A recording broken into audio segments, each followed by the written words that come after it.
फिर भी उसके जीवन में दुख और अशांति तो बढ़ती जा रही है। इसका मुख्य कारण ये है क्या जो परमात्मा को अपना पिता तो मानता है, लेकिन पिता और बच्चों के बीच जो संबंध होना चाहिए वो संबंध का बस मंदिर में गए, दो फूल चढ़ाए, अगरबत्ती जलाई, प्रार्थना की, काम हो गया, वो संबंध क्यों नहीं है? तो परमात्मा की स्पष्ट पहचान नहीं है। देखिए सभी कहते हैं भगवान एक है, लेकिन 10 लोगों से पहचान पूछें तो सभी अलग अलग बताते हैं। अगर वो वास्तव में एक है तो पहचान तो एक होनी चाहिए ना। दो मुख्य बातें से जानते हैं, एक परमात्मा जन्म और मृत्यु के चक्कर से जा रहा है, कभी इस चक्कर में नहीं आता क्योंकि वो सबका पिता है। दूसरा, परमात्मा उसे ही कह सकते हैं जिसे हर धर्म का व्यक्ति माने।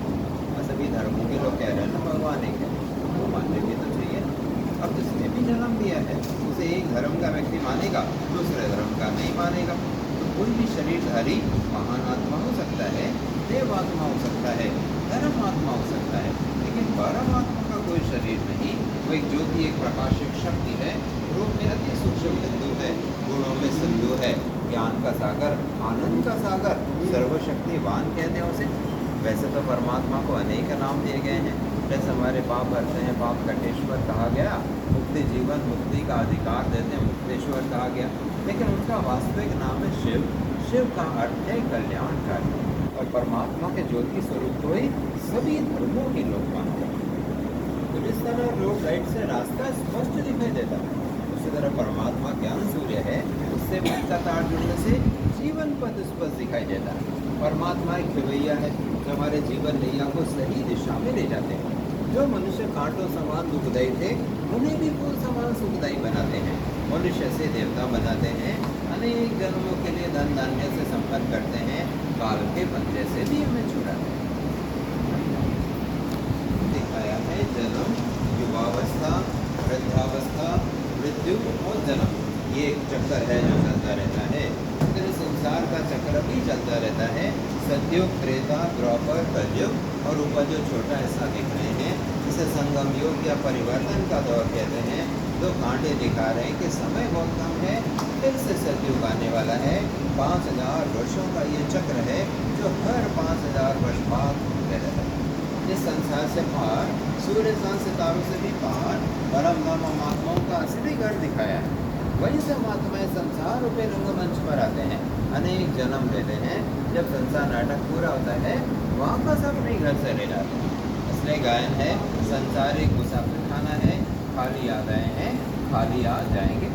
लेकिन हम कहते हैं कि हम तो अपने हाथ भर के जाएंगे, कोई वस्तु तो नहीं ले जाएंगे, लेकिन जो अच्छे कर्म करते हैं, श्रेष्ठ संस्कार बनाते हैं, वे हमारे साथ जाते हैं, जो आगे भी हमें सुख देते हैं। परमात्मा भी परम धाम में निवास करते हैं। इसलिए जब कोई बात नहीं जानते तो क्या कहते हैं? ऊपर वाला जान, कभी नहीं कहते कि अंदर वाला जान। अब सवाल उठता है सतयुग आएगा कैसे? क्या हीरे जवाहरातों से सुसज्जित महल बना दें तो आ जाएगा? जब तक हम मनुष्यों ने अपना जीवन परिवर्तन नहीं किया है, वो गुण अपने जीवन में नहीं लाए हैं जो सतयुगी मानव के अंदर थे, तब तक संसार बदल नहीं सकता। अर्थात अगर परमात्मा को संसार बदलना है तो सबसे पहले उसे हम मनुष्यों को बदलना होगा, और मनुष्यों को बदलने के लिए परमात्मा को ज्ञान अर्थात समझ देने की आवश्यकता है। अब परमात्मा तो ज्योति स्वरूप है, ज्योति बना कैसे ज्ञान दे? हम उसके अलावा और कोई भाषा भी नहीं समझते हैं, परमात्मा जन्म भी नहीं लेते हैं। इसलिए परमात्मा पर काया प्रवेश करते हैं, एक साधारण मानव तन में थोड़े समय के लिए प्रवेश कर कर्तव्यवाचक नाम प्रजापिता ब्रह्मा रखते हैं, जिनके माध्यम से वे ज्ञान देते हैं। ऐसे भी नहीं कि परमात्मा इनके तन में आकर बैठ गए।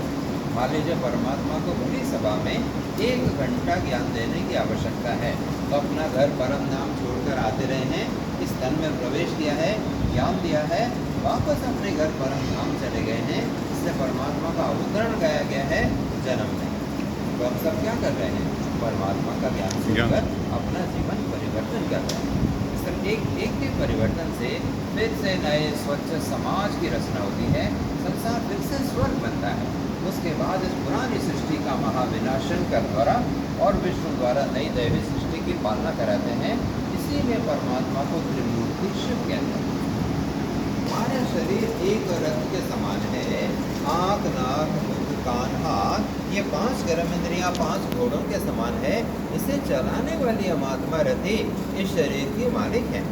देखिए अगर इसी घड़ी यही मेरी मृत्यु हो जाए तो आप क्या कहेंगे कि जो भाई हमें कुछ बता रहे थे वे चले गए, हड्डी मांस का शरीर तो यहीं रहेगा, फिर भी आप कहेंगे कि भाई चला गया, अर्थात भाई वो नहीं था जो दिखाई दे रहा था,